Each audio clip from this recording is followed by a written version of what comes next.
अर्नब गोस्वामी ने पाक परस्त यूट्यूबर्स और कांग्रेस का किया पर्दाफाश। अर्नब पर एफआईआर दर्ज कराकर कांग्रेस के तुर्की कनेक्शन का फूटा भांडा। अर्नब ने पत्रकारिता के नाम पर एजेंडा चलाने वाले यूट्यूबर्स पर दागे सवाल। राष्ट्रवादी पत्रकार अर्नब गोस्वामी ने जब पाकिस्तान परस्त यूट्यूबर्स और कांग्रेस पार्टी की कुंडली खगाली तो कांग्रेस पार्टी भड़क गई और रिपब्लिक के editor in chief Arnab Goswami पर एफआईआर तक दर्ज करा दी गई। दरअसल अर्नब गोस्वामी ने अपने शो में यह खुलासा किया था कि कांग्रेस पार्टी का तुर्की में रजिस्टर्ड ऑफिस है, लेकिन जो तस्वीर उन्होंने दिखाई थी वो कांग्रेस दफ्तर की नहीं थी, जिसको लेकर रिपब्लिक की तरफ से माफीनामा भी जारी किया गया। लेकिन बावजूद इसके कांग्रेस पार्टी ने अर्नब गोस्वामी पर एफआईआर दर्ज कराने में देर नहीं लगाई। लेकिन इससे सच्चाई छिप नहीं सकती है, क्योंकि कांग्रेस का उस तुर्की में ऑफिस है जो भारत के खिलाफ दुश्मन देश का साथ दे रहा है। अब ऑप इंडिया ने दरअसल ये खुलासा किया है। 12 नवंबर 2019 को उन्होंने बाकायदा एक रिपोर्ट छापी थी। उन्होंने ये आर्टिकल छापा था तुर्की मीडिया रिपोर्ट के हवाले से। यह खुलासा उसमें किया गया था कि दरअसल कांग्रेस पार्टी का तुर्की में ऑफिस है और उस वक्त तुर्की मीडिया रिपोर्ट में यह बताया गया था कि संयुक्त राष्ट्र में तुर्की द्वारा पाकिस्तान का समर्थन करने के कुछ दिन बाद कांग्रेस ने तुर्की में अपना विदेश कार्यालय खोला।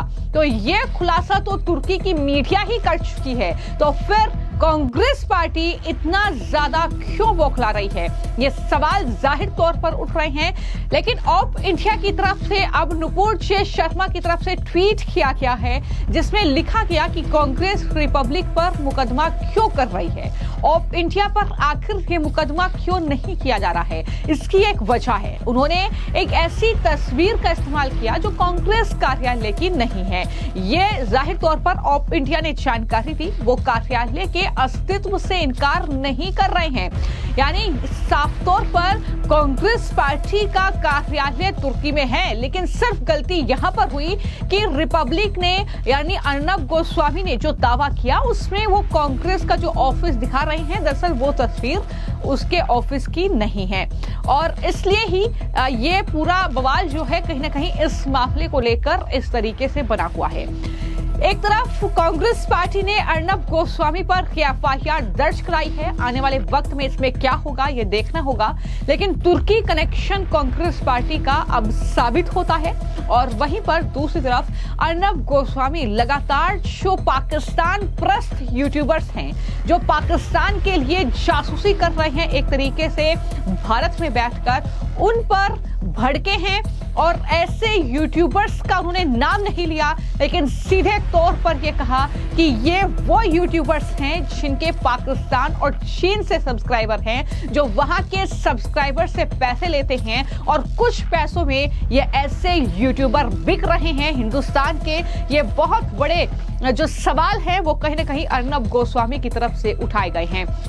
इस बीच खबर यह भी है कि दरअसल जो यूट्यूबर ज्योति मल्होत्रा है, उस मामले में भी अर्नब ने जिक्र किया और ये बताया कि किस तरीके से पाकिस्तान से इनके कनेक्शन है, किस तरीके से ये पाकिस्तान के लिए काम कर रहे हैं। लेकिन उस मामले में जो बड़ी अपडेट है वो ये है कि अब वहां पर एक और यूट्यूबर से पूछताछ होगी। दरअसल हरियाणा के रोहतक के रहने वाले यूट्यूबर नवांकुर चौधरी से भी अब पूछताछ की जाएगी। ज्योति के साथ उनका फोटो था और उसमें नवांकुर चौधरी नजर आ रहे हैं, जो कि यात्री डॉक्टर के नाम से उनका यूट्यूब चैनल है।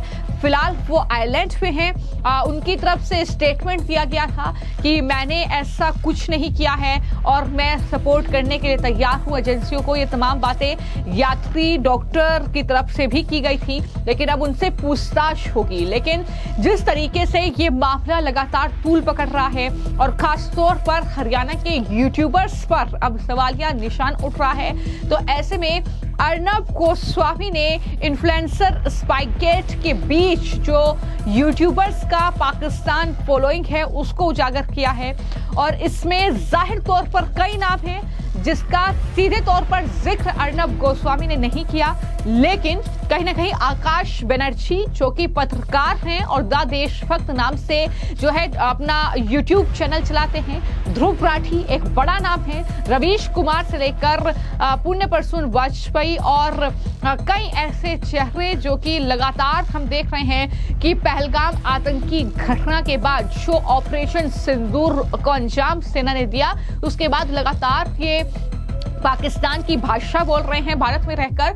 तो ऐसे लोगों पर अब कहीं ना कहीं सवाल खड़े किए हैं पत्रकार अर्नब गोस्वामी ने और इन्हें फेक यूट्यूबर्स उन्होंने करार दिया है और कहा है कि हमें इन यूट्यूबर्स की कुंडली जरूर खंगालनी चाहिए। उन्होंने कहा कि कुछ भारतीय पत्रकार हैं जो दुश्मन देश पाकिस्तान के साथ अमन की आशा रखते हैं, तो ऐसे जो भारतीय पत्रकार हैं जो कि यूट्यूब चैनल चला रहे हैं उन पर भी हमें निगरानी जरूर रखनी चाहिए, उनकी भी जांच होनी चाहिए। अब अर्नब गोस्वामी ने अपने शो में कुल 4 सवाल दागे हैं, जिसमें पहला सवाल उन्होंने ये किया है कि क्या यूट्यूबर बनना दुश्मन के लिए काम करने का आवरण बन सकता है, यानी क्या कोई यूट्यूबर जो है वो दुश्मन देश के लिए एक सोर्स हो सकता है, एक जरिया बन सकता है।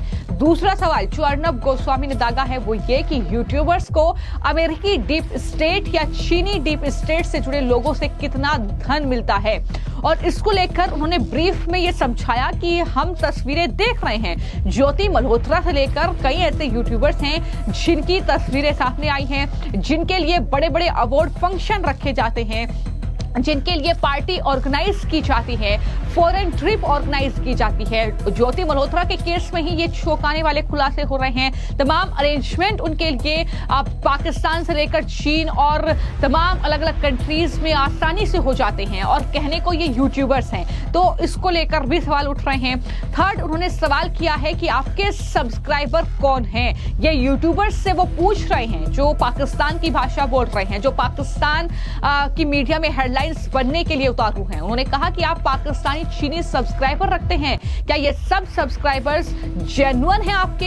ये सवाल भी यूट्यूबर्स से अर्नब गोस्वामी ने किया और ये भी पूछ लिया कि कितना पैसा आपको अपने सब्सक्राइबर से मिलता है। तो वहीं पर चौथा सवाल जो अर्नब गोस्वामी ने इन सो कॉल्ड यूट्यूबर्स पर दागा है, कहा कि आम चुनावों से पहले या बाद में अमेरिकी दूतावास ने भारत में यूट्यूबर्स और सोशल मीडिया के लोगों को बढ़ावा देना शुरू कर दिया, उनकी रुचि क्या है, और कुछ भारतीयों ने अमेरिकियों से ये संरक्षण क्यों स्वीकार किया, यानी आप किस तरीके से अमेरिका के नक्शे कदम पर चल सकते हैं। क्या इसको लेकर भी अर्नब ने पूछा कि क्या वो नहीं जानते कि अमेरिका कुछ भी फ्री में नहीं देता है, यानी अगर वो आपसे काम करवा रहा है तो जाहिर तौर पर उसके पीछे उसकी कुछ मंशा है। तो ऐसे में 2 से 10 लाख तक में ये इंडियन पत्रकार खुद को कैसे बेच दे रहे हैं, ये सवाल भी उन्होंने अपने शो में दागा है। तो कुल मिलाकर इस तरीके से अब यूट्यूबर्स की कहीं ना कहीं ये जो पूरी कुंडली है इससे खंगालना जरूरी है, क्योंकि बहुत सारे ऐसे यूट्यूबर्स हैं जो देश के खिलाफ काम कर रहे हैं, जो एक एजेंडे के तहत काम कर रहे हैं, जो पाकिस्तान प्रस्त हैं। तो ऐसे में उन यूट्यूबर्स पर निगरानी रखनी जरूरी है। उन्होंने कहा कि 1, 2 या 3 यूट्यूबर ऐसे नहीं है, बल्कि बड़ी तादाद है जो कि पत्रकारिता के नाम पर आधे लोग झूठ फैला रहे हैं, पाकिस्तान चीन के लिए काम कर रहे हैं, वहां से उन्हें फंडिंग मिल रही है। ये तमाम दावे जो है अर्नब गोस्वामी की तरफ से किए गए हैं। तो कुल मिलाकर जिस अर्नब गोस्वामी को कांग्रेस पार्टी रोकना चाहती है, उन पर एफआईआर दर्ज करके एक मामले को लेकर जिसमें उन्होंने माफी भी मांगी, लेकिन ये दरअसल बिल्कुल सच है कि कांग्रेस पार्टी का ऑफिस तुर्की में है और ये दरअसल 2019 की रिपोर्ट खुलासा करती है। तो सवाल यही है कि कांग्रेस पार्टी इस रिपोर्ट को कैसे झुठलाएगी, इस रिपोर्ट को वो कैसे झूठ साबित करेगी। तो कहीं ना कहीं कई सवाल है जो कांग्रेस पर उठ रहे हैं, क्योंकि कांग्रेस भी किस तरीके से उनके नेता राहुल गांधी ऑपरेशन सिंदूर का सबूत मांग रहे हैं और पाकिस्तान की मीडिया चैनल्स में वो हेडलाइंस बनने के लिए उतारू हो रहे हैं, ऐसे बयान देकर पवन खेड़ा हो, चाहे उनकी पार्टी की प्रवक्ता हो, तमाम ऐसे नेता हैं जो खुलकर कहीं ना कहीं इस तरीके की बयानबाजी कर रहे हैं और इन यूट्यूबर्स के समर्थन में भी उतर रहे हैं। तो इस तरीके से कहीं ना कहीं इस मामले में अब कांग्रेस पार्टी और पाकिस्तान परस्त लोग कहीं ना कहीं फंसते हुए नजर आ रहे हैं। फिलहाल आपकी इस पूरे मामले को लेकर क्या राय है, हमें कमेंट बॉक्स में जरूर लिखें।